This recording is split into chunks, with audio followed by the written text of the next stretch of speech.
Here we have a new 2025 Cadillac OPTIQ.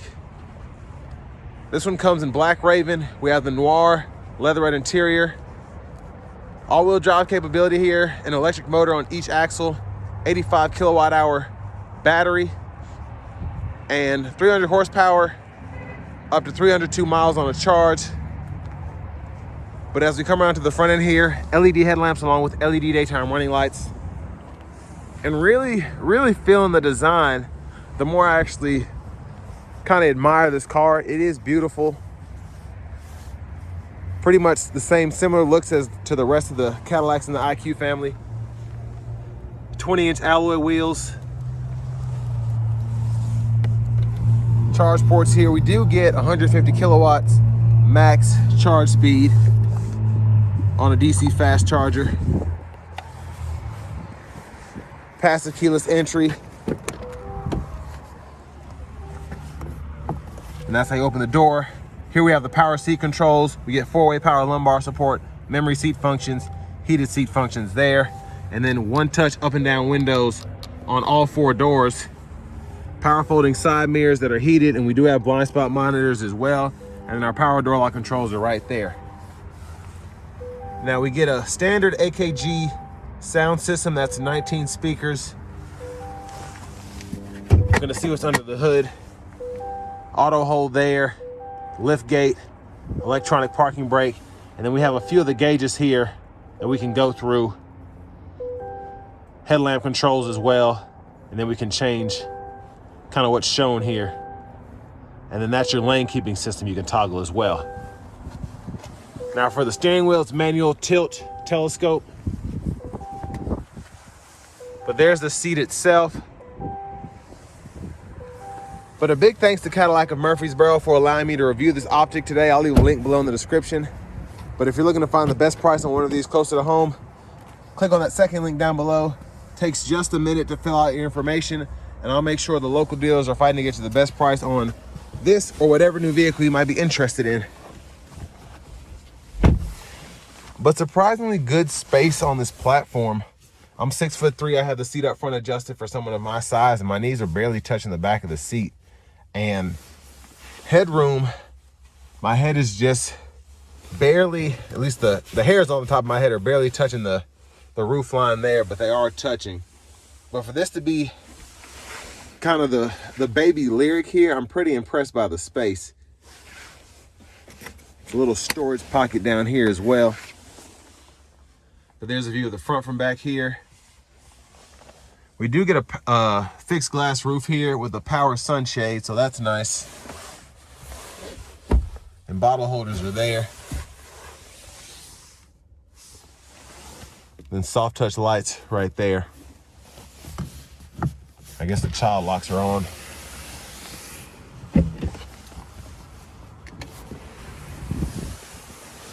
But let's make our way towards the back. Before we do that, your child locks on here are actually manual, so unlock, lock there.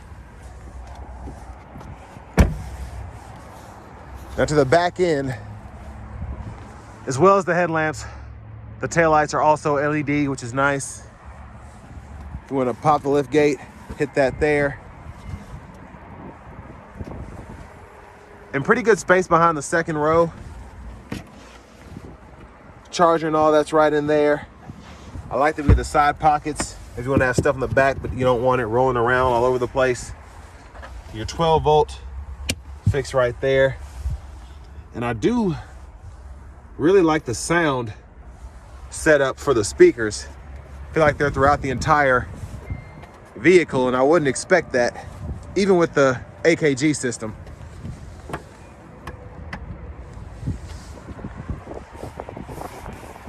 Now, as we come around to the rear passenger side, your anchors are right there for your car seats if you need those. And then you can fold the seat down by pulling there. That'll fold flat. And then pretty easy to just pull it back up, lock it back into place. Now let's check out this front passenger seat. So there's the seat itself. And then this is also power, so you have your controls here with the 4-way power lumbar support and the heated seat controls.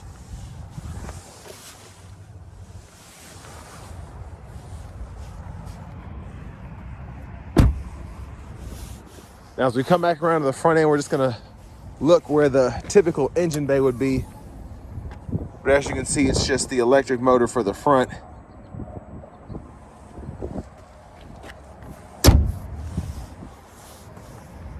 Let's go ahead and hop in the driver's seat next,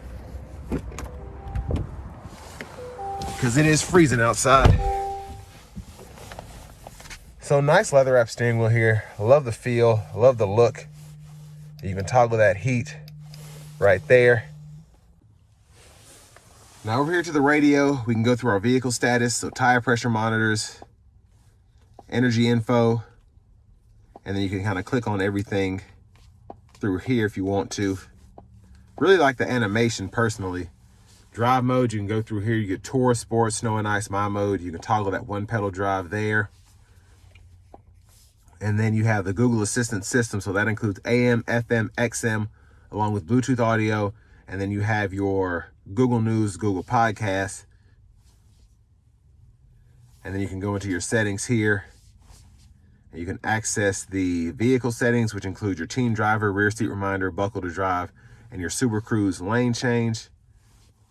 And then you also have your system settings, which hold your language and your units of measurement right in there if you want to change that. Auto park assist, you get that standard here. And then climate controls, those are going to be dual zone automatic. So you have buttons down below that you can use, as well as toggle that heat. And then you can also see it on the screen once that's enabled. But pretty nice graphics here in my opinion.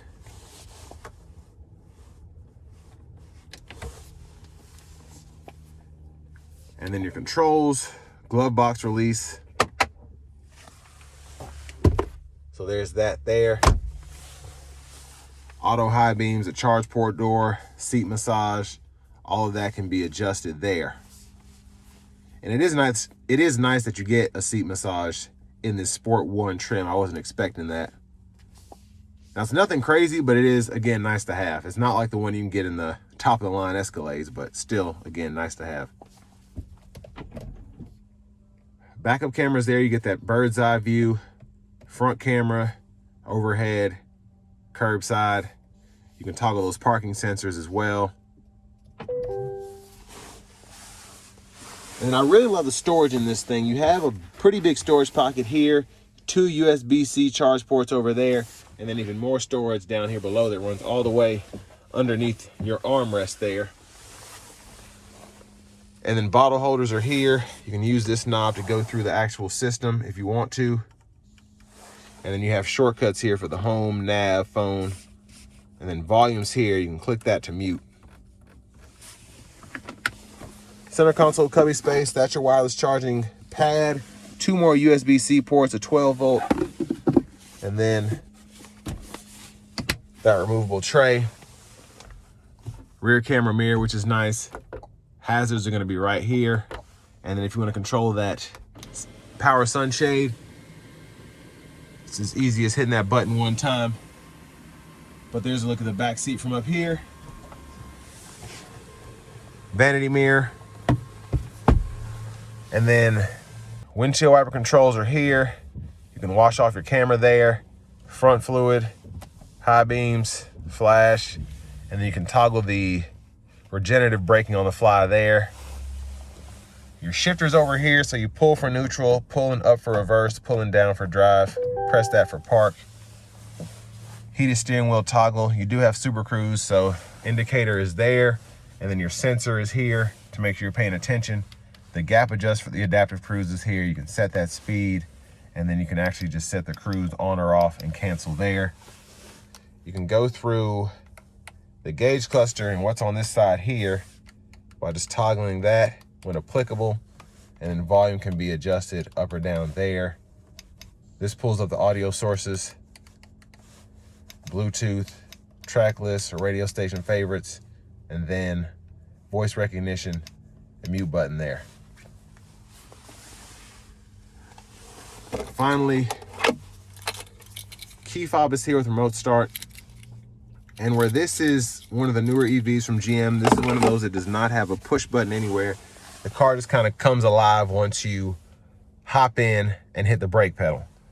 But with all that being said, let's go ahead and take this 2025 Cadillac OPTIQ Sport 1 out on the road for a test drive. So starting the test drive in this OPTIQ here, so far ride's pretty good. It's not as smooth as the Lyriq, and I can tell that right off the bat, but I wouldn't expect that with this being I guess a smaller vehicle. So wheelbase isn't as long. It's not as smooth, but it's still pretty solid, especially compared to Teslas.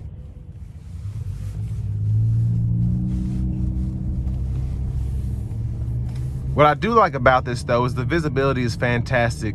The overall size of the vehicle does not make this feel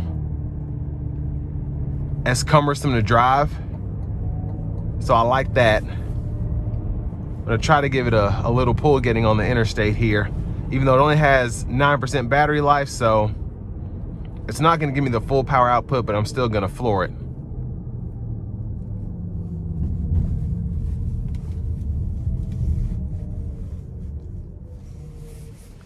Here we go.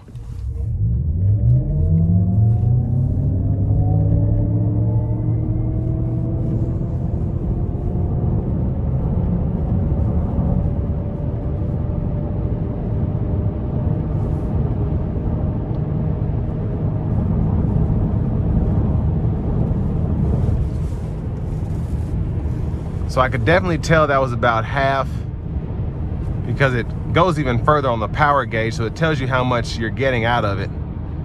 But let's turn on the Super Cruise.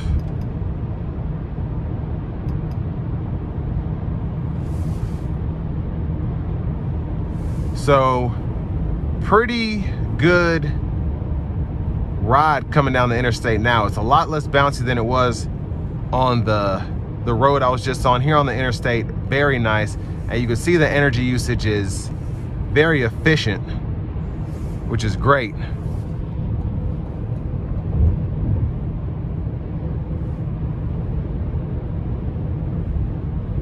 But very quiet in here as well. Very impressed by, even though it's a little windy outside, I'm still getting incredible, absolutely incredible sound acoustics in here.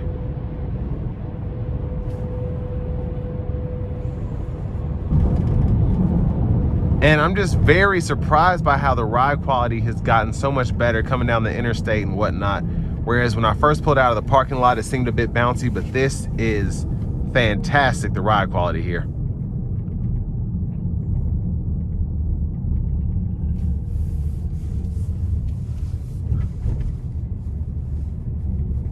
Now I want to give one more thanks to Cadillac of Murfreesboro for allowing me to review this OPTIQ today. I'll leave a link below in the description.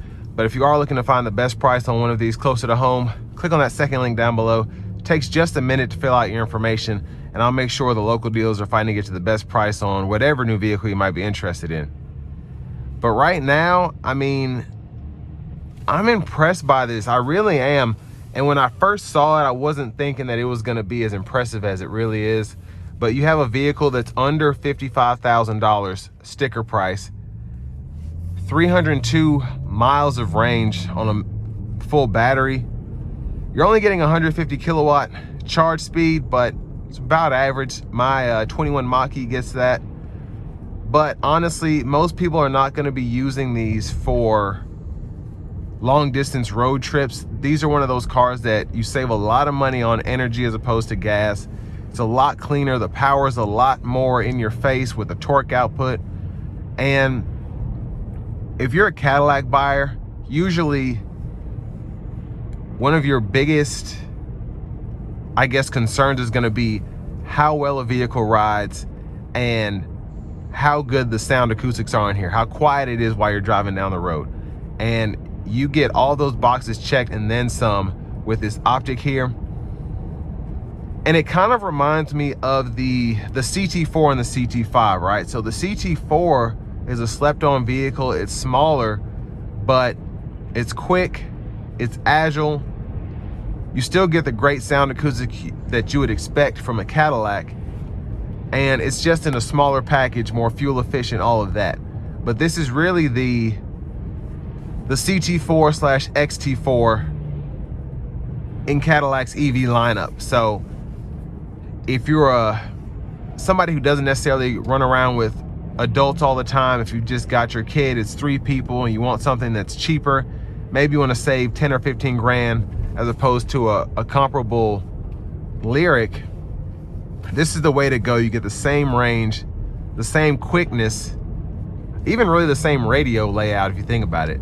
It's a bit tighter up front with how everything is set up, so the seat is actually really wide and really supportive for this to be a smaller vehicle, but you just have a lot less room in the middle here, but that doesn't really bother me as much. But I think a lot of people are going to be buying these because, first of all, EVs just aren't bringing the money that they should, as opposed to the sticker price. And I mean, just a overall practical vehicle in my opinion. But with all that being said, this will bring me to the end of my review of the all-new 2025 Cadillac OPTIQ, and this one is the Sport One trim level.